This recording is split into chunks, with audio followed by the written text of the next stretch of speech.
Hi, I'm Jenny Fratzke, and welcome to God is a Good Father Devotions. Today we'll dive into 1 Samuel 18:3. Then Jonathan and David made a covenant because he loved him as his own soul. Along the shoreline of the middle fork of the Salmon River, there was a rock wall behind our wilderness camp, spiraling 600 feet in the air.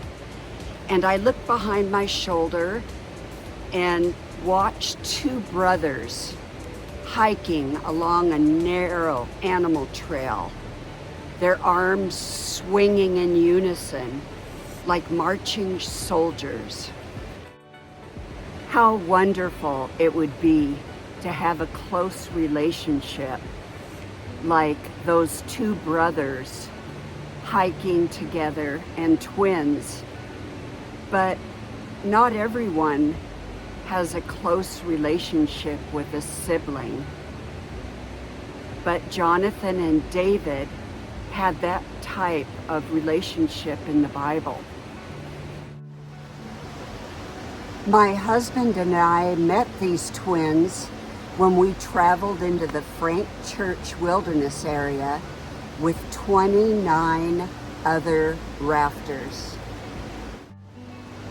Most nights, the brothers pitched their tents very close to where my husband and I shared a tent, and I observed the easy conversation of the brothers, their love of fishing in the same boat, and widened smiles and grins whenever they caught a fish. And that warmed my heart. That day, I watched the brothers descend a trail about as steep as the lighted trail behind me. And I thought of Samuel in the Old Testament approaching Jesse in search of the future king of Israel.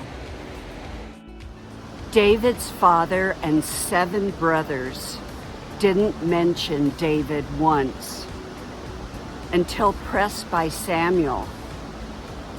And then they told him about the shepherd boy out back tending sheep. Not only did Jonathan and David promise each other an everlasting friendship, but Jonathan gave up his throne in order to give it to the shepherd boy to ascend to the throne. And even though they weren't blood brothers, they willingly put the other's needs in front of their own. And it touched my heart because it's something you don't see very often today. Back at camp, when the brothers joined us at the family-style table, a pang of jealousy twisted my stomach. Over the decades, I've experienced close relationships with women who love to hike, read God's Word, discuss ideas, go to movies, and challenge my thinking. Many of my friends have moved across the country or passed away, leaving me to attend Shakespeare in the Park or go to a coffee shop or a matinee, sometimes by myself or with a new friend. Still, I am grateful for God's blessings and provision, even though I did not grow up with a twin.